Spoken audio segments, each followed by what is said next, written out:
మన ముందు కాంగ్రెస్ పార్టీ నుంచి బీఆర్ఎస్ పార్టీలోకి ఇటీవలే వచ్చినటువంటి కల్వకొలను సతీష్ భట్ గారు ఉన్నారు. కల్వకొలను సతీష్ భట్ వయసులో చిన్న అయినా కూడా రాజకీయంగా చాలా పరిపక్వత చెందినటువంటి యువ నాయకుడు. మరి ఆయన కాంగ్రెస్ నుంచి బీఆర్ఎస్లోకి రావడానికి దారితీసినటువంటి పరిణామాలు ఏంటి, అసలు యాదగిరిగుట్టలో జరుగుతున్నటువంటి రాజకీయ విషయాలపైన ఆయనను అడిగి తెలుసుకునే ప్రయత్నం చేద్దాం. భట్ గారు నమస్కారం. నమస్కారం సార్. హనుమంత్ సార్, మీరు చెప్పిన గురువు గారు ప్లస్ మమ్మల్ని ఇంటర్వ్యూ చేయడం మేము కూడా సంతోషపడుతున్నాం.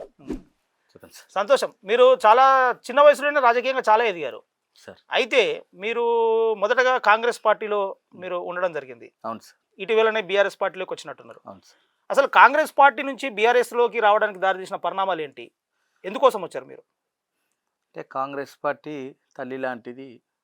మాకు రాజకీయ ఒడిదుడుకులు అన్నీ కూడా నేర్పించింది కాంగ్రెస్ పార్టీ. ఉన్నవారు కూడా కాంగ్రెస్ పార్టీలో ఉన్నాం. ఎన్ఎస్ఏ టౌన్ కమిటీకి వెళ్ళి మొదలుకొని పిసిసి స్థాయి వరకు కూడా పనిచేసేంత స్థాయికి తెచ్చింది కాంగ్రెస్ పార్టీ. కానీ కొన్ని వ్యక్తిగత కారణాల వల్ల, కొన్ని వైఫల్యాల వల్ల, కొంత వర్గపోరు వల్ల తట్టుకోలేక బయటికి రావడం జరిగింది. వచ్చిన తర్వాత వెంటనే టీఆర్ఎస్కి వెళ్ళి బీఆర్ఎస్ నాయకత్వంకి వెళ్ళి ఫోన్ రావడం జరిగింది. దాని తర్వాత దాన్ని బేస్ చేసుకొని మేము టీఆర్ఎస్లో వెళ్ళడం జరిగింది. ఏదో అధికారం కోసమో లేదా ఏదో పదవి ఆశించాలనో పదవి గురించో పోలేదు. ప్రజాస్థాయిలో ఉన్నాం, ప్రజా ఉద్యమంలో ఉన్నాం. అధికారం ఉన్నా లేకున్నా ఒకే ఎజెండా ఉండాలా, ఒకే వ్యవహారంగా ఉండాలా, వ్యక్తిత్వం కాపాడుకోవాలా, నలుగురికి ఉపయోగపడాలా ఉండాలా అని చెప్పి విషయంలో టీఆర్ఎస్లో వెళ్ళడం జరిగింది.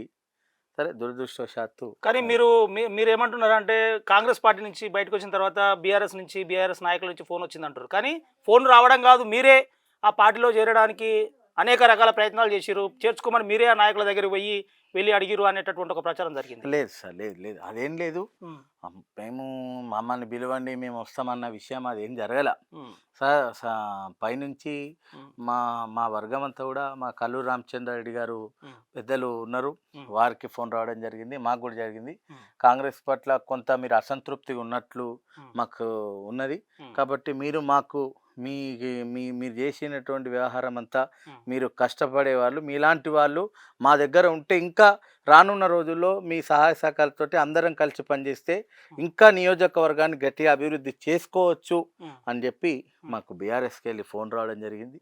రాగానే గౌరవ మాజీ ముఖ్యమంత్రి వర్యులు మరి కేసీఆర్ గారి సమక్షంలో గొంగిడి సునీత మహేందర్ రెడ్డి గారి ఆశీస్సులతో, గొంగిడి సునీత మహేందర్ రెడ్డి గారి నేతృత్వంలోనే ఎన్నికలకు ముందు కేసీఆర్ గారి సమక్షంలో జాయిన్ కావడం జరిగింది. ఇక్కడ ఇంకొకటి, మీరు కల్లూరు రామచంద్రారెడ్డి గారు అన్నారు, మొదటి నుంచి కూడా కాంగ్రెస్ పార్టీలో మీరు గ్రూపు రాజకీయాలకు శ్రీకారం చుట్టారు.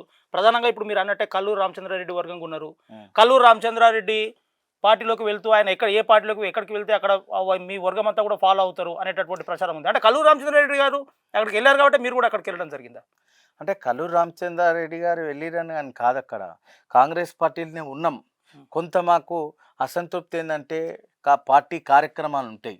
ఇప్పుడు పిసిసి కానివ్వండి, జిల్లా స్థాయి కాంగ్రెస్ నాయకత్వం కానివ్వండి, ఏంటంటే ఒక కార్యక్రమం ప్రకటన చేస్తే దాన్ని చెప్పకపోవడం, నెగ్లెటివ్గా మాట్లాడటం, ఆధిపత్య పోరు చూపియాలా, మాదే నడవాలి అని చెప్పి, మా వెనకాల పెద్దల అండదండలు ఉన్నాయని చెప్పి మాకు నచ్చలే. ప్రధానంగా సతీష్ గారు అంటే కాంగ్రెస్ పార్టీలో ఉన్నప్పుడు కల్లూరు రామచంద్రారెడ్డి గారు కొద్దిగా వర్గ రాజకీయాలకు తెరలేపారు, ఒక వర్గంగా ఉంటూ కాంగ్రెస్ పార్టీలో ఐక్యతను కొంత దెబ్బతీసిరు అనేటటువంటి ప్రచారం కూడా జరిగింది. అంటే కాంగ్రెస్ పార్టీ నాయకులందరూ కూడా కార్యకర్తలు ఒక్క తాటి మీద లేకుండా ఇది నా వర్గం అనే విధంగా తీసుకొచ్చిరు అనేటటువంటి విమర్శలు కూడా అప్పట్లో చిల్లరైనాయి. ఇది వాస్తవం కాదంటారు? అది తప్పు, చాలా తప్పుడు సమాచారం ఎవరు చెప్పారో మీకు. కానీ అంతా ఉత్తమాటాలు అయితే ఆయనను బ్లేమ్ చేయడానికి తప్ప వేరే. ఆయన ఒక్కటే చెప్పేది రామచంద్రారెడ్డి గారు కూడా, ఎవరమైనా సరే పార్టీ లాయాలిటీ ఏదైతే ప్రకటన చేస్తుందో, పార్టీ ఏం చెప్తుందో దాన్నే మనం వినాలా, కలిసి పని చేద్దాం, కలిసి ఉందామని అనేది తప్ప ఎప్పుడు కూడా వర్గపోరు చేయాలి, వాళ్ళు అట్లా చేస్తారు మనం ఇట్లా చేయాలని ఏ రోజు కూడా ఆయన చెప్పలేదు. మరి కల్లూరు వర్గం అనే ముద్ర ఎందుకు పడింది మీకు? ఏమున్నది సార్, పడరానోళ్ళు మస్తుగుంటారు. ఒక వ్యక్తి ఎదుగుతున్నప్పుడు అణచడానికి ఏదైనా ప్రయత్నం చేస్తారు, పుకార్లు పుట్టిస్తారు, ఏదో చేస్తే ఇట్లనన్నా వీళ్ళను లొంగదీయొచ్చు అన్న కాన్సెప్ట్ తప్ప కల్లూరు రామచంద్రారెడ్డి అనేటువంటి వ్యక్తి వర్గ పోరుకు వ్యతిరేకం. ఎక్కడున్నా కూడా కలిసి పనిచేయాలి, చేసే పనిని కరెక్ట్గా చేసి చూపియాలా. రేపటి నాడు అందరికీ కూడా కాకపోతే ఏం కొట్లాడేది రామచంద్ర రెడ్డి గారు కూడా కాంగ్రెస్ పార్టీలో ఉన్నప్పుడు వర్గపోరొద్దు, పనిచేసే వ్యక్తులకే ఇవ్వండి, భజన పరులకు వద్దు, పనిచేసే వాళ్ళు ఎవరైతే ఉన్నారో వాళ్ళకి ఇవ్వండి, లాయల్టీగా ఉన్న వాళ్ళకి ఇవ్వండి, వాళ్ళకి మన అందరం కలిసి సహసహకారం ఇస్తే రానున్న రోజులు ఇంకా గొప్పగా ఉంటుందని చెప్పేది తప్ప ఏనాడు కూడా వర్గపోరు చేయాల. ఇప్పటికీ కూడా బీఆర్ఎస్ పార్టీలో మీరు కల్లూరు రామచంద్ర రెడ్డి వర్గమేనా? లేదు, బీఆర్ఎస్ వర్గం మేము, కేసీఆర్ గారి వర్గం. మాకు వర్గపోరు అంటే ఏం లేదు. సొంత మహేందర్ రెడ్డి గారి వర్గం, నియోజకవర్గం వస్తే లేవు వర్గాలు ఏం లేవు. ప్రధానంగా ఇంకొకటి, మీరు వయసులో చిన్న అయినప్పటికీ కూడా రాజకీయంగా చాలా పరిపక్వత, చాలా మెచ్యూరిటీ చూపించారు, చాలా పెద్ద ఎత్తున సంబంధాలు ఉన్నాయని కూడా తెలుస్తున్నది అగ్రనాయకత్వంతో. మీరు యాదగిరిగుట్టలో కూడా అనేక సార్లు మీ ఇంటికి అగ్రనాయకులు కూడా వచ్చినట్టు సమాచారం ఉంది.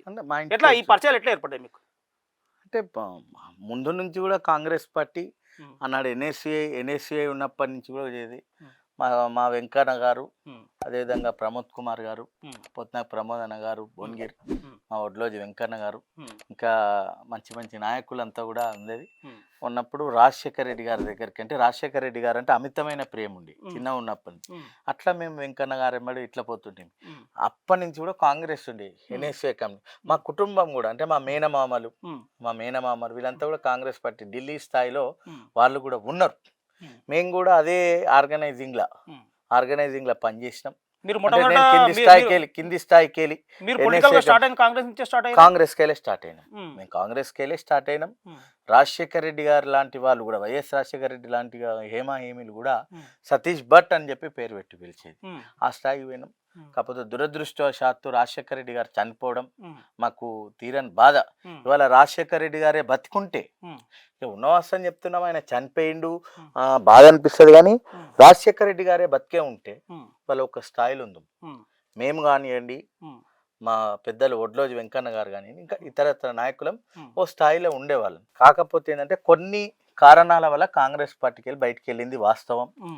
అదేవిధంగా మా విహెచ్ లాంటి పెద్దలు, హనుమంతరావు గారు లాంటి పెద్దలు, మహేష్ కుమార్ గౌడ్ గారు లాంటి అధ్యక్షులు లాంటి వారు చాలా మంది కూడా పేరు పెట్టి పిలుస్తారు. మా ఇంటికి హనుమంతరావు గారు స్పెషల్, మీరు కూడా ఉన్నారు ఆ రోజు మీరు కూడా ఉన్నారు, మా ఇంటికి వచ్చినారు ప్రముఖులు వచ్చినారు. మనవాడు ఉన్నాడు, హార్డ్ వర్కర్ అని. కాకపోతే కొంత కారణాల వల్ల కాంగ్రెస్ పార్టీకి వెళ్ళి బయటకు వెళ్ళడం జరిగింది. ఇంత పెద్ద పెద్ద స్థాయి అగ్రనాయకులతో మీకు మంచి సత్సంబంధాలు ఉన్నాయి, సతీష్ భట్ అని పేరు పెట్టి పిలుస్తారు. ఇటువంటి సిచ్యువేషన్ చూస్తున్నప్పుడు మీకు ఎట్లా అనిపిస్తుంది? అంటే ఇంత పెద్ద నాయకులతోని సంబంధాలు ఉండడం మీకు ఎటువంటి ఫీలింగ్ కలుస్తుంది?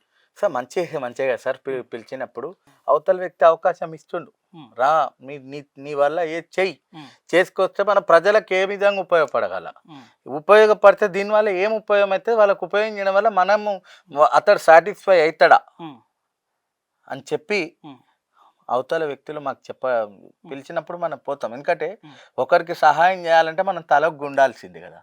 కాబట్టి అవతల వ్యక్తి మమ్మల్ని పిలిచినారు, బీఆర్ఎస్ నాయకత్వంకి వెళ్ళి మాకు కాల్ వచ్చింది, మేము జాయిన్ అయినాం. ఏదో అధికారమే కావాలి, పదవియే కావాలని చెప్పి పోలేదు. ఏమున్నా ప్రజలకు, గ్యారుట పట్టణంలో ఉన్న యువతకు, ఎందుకంటే యూత్లో నాకు మంచి పేరుంది. యువకులు కూడా ఏదున్నా కూడా సతీష్ అన్న వస్తాడు, సతీష్ అన్న ఉన్నాడు, ప్రతి విషయంలో వస్తాడు. అది పోలీస్ స్టేషన్ కానివ్వండి, అదేవిధంగా మండల ఆఫీసర్ కానివ్వండి, ఇంకా వేరే కాలేజీలలోనే కానివ్వండి, అన్నొచ్చి మాట్లాడతాడు, కష్టమో నష్టమో అన్నిటికి వస్తాడు అని చెప్పి మనకుంది. దాన్ని నేను నిలబెట్టుకోవాలి కదా. అవును, నేను కూడా రానున్నప్పుడు నన్ను నమ్మిన వ్యక్తిని నేను మోసం చేయొద్దు కదా. ఒకరికి మాట ఇచ్చినామంటే తప్పం. అట్లా యువతకు కానివ్వండి, కొంతమందికి సతీష్ భట్ అనేటువంటి వ్యక్తి మాట ఇచ్చిందంటే తప్పడు అని చెప్పి ఒక పేరుంది. కాబట్టి మేము యువకులకు చేస్తాం. కొంత మేరకు సరే రాజకీయాలు చేసినప్పుడు కొంత స్వార్థం ఉంటుంది, కానీ నిస్వార్థంగా యువతకు కానివ్వండి, నా ఎంబడి ఉండే నా వాళ్ళకు కానివ్వండి కావాలి అనేటువంటి ఉద్దేశంతో మనం పోయినాం. ముఖ్యంగా సతీష్ గారు, మీరు ఒడ్లోజు వెంకటేష్ పేరు తీసారు, పోతనాక్ ప్రమోద్ కుమార్తో తిరిగిరన్నారు. ఒడ్లోజు వెంకటేష్ ఆనాటి నుంచి కూడా వైఎస్ఆర్ వీరాభిమాని ఉన్నారు, ఆయన కూడా మీరు ఆయన కూడా ఫాలో అయ్యారు. ఆయన మా గురువే. మరి ఒడ్లోజు వెంకటేష్ గారు అదే వైఎస్ఆర్ సిపిలో ఉండు, జగన్ వెంటే ఉన్నాడు, అదే పార్టీలో కొనసాగుతున్నారు. మీరు ఎందుకు కాంగ్రెస్కు డైవర్ట్ అయ్యారు? మీరు ఎందుకు వారు ఎంబడి వెళ్ళలేదు? అంటే ఆనాటి నుంచి ఉన్న వ్యక్తులమే, వైఎస్ఆర్ గారి దగ్గర ఉన్నాం. వైకాపాకు వెంకన్న కూడా అరే తమ్ముడు ఏడున్నా మనమంతా కలిసి ఉండాలి అని అన్నారు. కానీ నాకు ఇలా పనిచేసినాం. రాజశేఖర్ రెడ్డి గారు అంటే మిమ్మల్ని అడిగారా వైఎస్ఆర్సీపీలోనే ఉందామని ఒడ్లోజు వెంకటేష్ మిమ్మల్ని అడిగారు ఉమ్, అడిగారు లేదన్నా ఉమ్, మళ్ళా ఫోన్ వచ్చింది ఉమ్. పోతున్నా మరి నన్ను ప్రమోద్ క్షమించాలి అని చెప్పినాం. ప్రమోద్ కుమార్ లాంటి వాళ్ళు అనేక మంది కూడా వైఎస్ఆర్ వీరాభిమానులు అందరూ కూడా మళ్ళీ తిరిగి కాంగ్రెస్ లో కొనసాగారు. మీరు కాంగ్రెస్ కు వచ్చారు. మీరు ఎప్పుడైనా ఒడ్లోజు వెంకటేష్ అడిగారా కాంగ్రెస్ లోకి రమ్మని? ఆయన మిమ్మల్ని అడిగారు, మీరు అడిగారా కాంగ్రెస్ లో రమ్మని? వెంకన్న అడిగేంత స్థాయి మనం ఫ్రెండ్లీగా అడగొచ్చు కదా. అంటే ఫ్రెండ్లీగానైనా ఏదైనా కూడా మనం అడగలేం. ఉమ్. ఇప్పుడు ప్రమోద్ అన్న లాంటి వాళ్ళు వాళ్ళ ఎందుకంటే ఇప్పుడు మీరు అందరు కూడా కోమటిరెడ్డి బ్రదర్స్ కు చాలా దగ్గర, కోమటిరెడ్డి బ్రదర్స్ అనుచరులు ఉండరు, వెంకటేష్ గారు కూడా ఉన్నారు. కాంగ్రెస్ లో రమ్మని మీరు ఎప్పుడైనా ప్రేమగా అడగొచ్చు కదా. అంటే ఇప్పుడు అడిగే అవకాశం రాలేదంటారా? వెంకన్న గారిని అడిగేంత స్థాయి నాకు కాదు. ఎందుకంటే రాజశేఖర రెడ్డి గారు లాంటి వ్యక్తులకు వెంకన్న లాంటి వాళ్ళ ద్వారానే, ప్రమోద్ అన్న లాంటి ద్వారానే మనం పరిచయం అయినాం. వారు పెద్దలు. ఇప్పుడు మా అంటే ఒడ్లోజు వెంకటేష్ గారు ఏంటంటే చాలా హార్డ్ వర్కరు. ఎందులో పని చేసినా కూడా ఫుల్ టైం కేటాయించి చేస్తారు, పార్టీ కోసం కష్టపడతారు. అటువంటి నాయకులు కాంగ్రెస్ పార్టీలో ఉంటే ఇంకా వారికి కూడా లైఫ్ ఉంటుంది, వారి వల్ల 10 మంది బాగుపడతారు అనేటటువంటి ఒక ఆలోచనతో మీలాంటి అభిమానులు, మీలాంటి మిత్రులు చెప్పొచ్చు కదా. వెంకన్న కూడా ఆనాటి నుంచి రాజశేఖర రెడ్డి గారి కుటుంబానికి దగ్గర. రాజశేఖర రెడ్డి కోమటిరెడ్డి బ్రదర్స్ కు కూడా దగ్గర. ఒకానొక సందర్భంలో కోమటిరెడ్డి బ్రదర్స్, వెంకటరెడ్డి గారు, వెంకటేష్ అని ఇద్దరు కలిసి రాజశేఖర రెడ్డి గారి దగ్గర పోయిన తరుణాలని ఆయన యూత్ కాంగ్రెస్ NSCIకి వెళ్ళి వెంకన్న కూడా రాజశేఖర రెడ్డి గారు వెంబడే ఉండే. రాజశేఖర రెడ్డి గారు ఎట్టుంటే వెంకన్న అట్టే ఉండే. అంతే, నా సర్వమైన నాకు ఏదైనా రాజశేఖర రెడ్డి అనే నమ్మింది. కాబట్టి ఆయన మేము అడగలేదు, వారు పెద్దలు వారిని అడిగేంత స్థాయి మాకు. కాకపోతే నేను మళ్ళా అయ్యేటప్పుడు అన్న మీరు మాకు నేర్పిరు. మేము గత ఉన్నప్పుడు గుండ్లపల్లి సత్యంగౌడ్ లాంటి వాళ్ళు మాకు నేర్పించారు. వాళ్ళు కూడా మాకు రాజకీయం నేర్పిరు. టౌన్ కమిటీలో మొట్టమొదటిగా వెంకన్న గారు లాంటి వాళ్ళు తిరుగుతున్నప్పుడు కూడా గుండ్లపల్లి సత్యంగౌడ్ లాంటి వాళ్ళు, నరసింహగౌడ్ లాంటి వాళ్ళు, బట్టు మనోడు మన లాంటి దాంట్లో ఉండాలని చెప్పి గుండ్లపల్లి సత్యంగౌడ్ గారు కూడా మాకు నేర్పించినారు. వారిని మెద్దుగా మేము IPS అని పిలుచుకుంటాం, మేము ఇండియన్ పొలిటికల్ సర్వీస్ అని చెప్పి పిలుచుకుంటాం. వారి లాంటి వాళ్ళు మాకు ప్రోద్బలం ఇవ్వడం చేత ఇలా రాష్ట్ర నాయకత్వానికి కూడా మేము గుర్తించబడ్డాం. వీళ్ళు హార్డ్ వర్కర్స్ అని చెప్పి యూత్ కాంగ్రెస్ సుధాకర్ బాబు గారితో, వంశీచంద్ర రెడ్డి గారితో ఆనాటి నుంచి మేము పరిచయం ఉన్నాం. ఇక ప్రమోద్ అన్న గారు మాకు చెప్పేది ఎట్లయినా ఉండాలనయా, 10 మారొద్దు, ఒక్కటే వ్యవహారంలో ఉండాలని చెప్పి అని అన్న. తప్పు చేస్తే తలంచు, తప్పు చేయకపోతే ప్రజారణ్యంలో కొట్లాడు.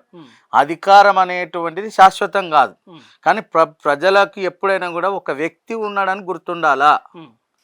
ప్రమోద్ అన్న కానివ్వండి, వెంకన్న కానివ్వండి, ఈవెన్ గుండ్లపల్లి సత్యంగౌడ్ కానివ్వండి, వీళ్ళంతా కూడా చెప్పేది తమ్ముడు బట్టు చాలా చిన్న వయసులో మంచి స్థాయికి వస్తున్నావు, మంచి వాయిస్ ఉంది, మాట్లాడగలుగుతున్నావు, సబ్జెక్ట్ నాలెడ్జ్ తోటి మాట్లాడుతున్నావు. కాకపోతే ఎప్పుడు పబ్లిక్లు ఉండాలా, పబ్లిక్ నీకు తోచిన కాడు చేయాలా, నువ్వేం చేస్తున్నావు. కానీ పబ్లిక్ ఏది ఉన్నా కూడా సతీష్ వస్తాడన్నది నేర్చుకోవాలి.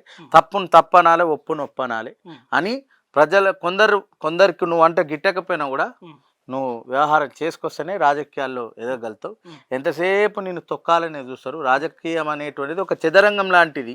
ఈ చదరంగంలో రాజులాగా రావాలంటే ఎంతో సైనికులను ఎదుర్కోవాలి, మంత్రివర్గాన్ని ఎదుర్కోవాలి, దాని కింద ఉన్నటువంటి ఎత్తుగడని. ఇది ఒక చెస్ ప్లేయింగ్, ఒక వైకుంఠ కైలాసం ఆట లాంటిది. ఇది దీన్ని నెగ్గుకొని మెల్లమెల్లగా నిచ్చెనెక్కాలి అని చెప్పేది మాకు ఆనాటి నుంచి ఇప్పటి వరకు కూడా. మెల్లమెల్లగా ఎక్కుతున్నాం, ఒకసారి పైకి ఎక్కుతున్నాం, ఒకసారి దిగుతున్నాం. సతీష్ భట్ గారు, ప్రధానంగా ఇప్పుడు మీరు పోతున్నకు ప్రమోద్ కుమార్ అన్నారు కాబట్టి ఇక్కడ నేను ప్రశ్న అడగదలుచుకున్నాను. మీరు చాలా సంవత్సరాలుగా రాజకీయాల్లో ఉన్నారు, కాంగ్రెస్ పార్టీలో మీరు సుదీర్ఘకాలం కొనసాగారు. మీకు పోతున్నకు ప్రమోద్ కుమార్ గారితో మంచి అనుబంధం ఉంది. పోతున్నకు ప్రమోద్ కుమార్ గారు చాలా హార్డ్ వర్కర్, కానీ అనుకున్నంతగా రాజకీయంగా ఆయన ఎదగలేకపోయాడు. దీనికి కారణం ఏమని అంటారు? మీరు ఏం గమనించారు? అసలు చాలా మంది కూడా పోతున్నకు ప్రమోద్ కుమార్ రావాల్సిన స్థాయికి రాలేదు అని అంటుంటారు. మీరు ఏమైనా గమనించారా ఆయన ఆ స్థాయిలో ఎదగలేకపోవడానికి? గమనించడం కాదు సార్, అధిష్టానం. ఇప్పుడు మనం వేరే పార్టీలు ఉన్న నేనేం చెప్పగలుగుతాను.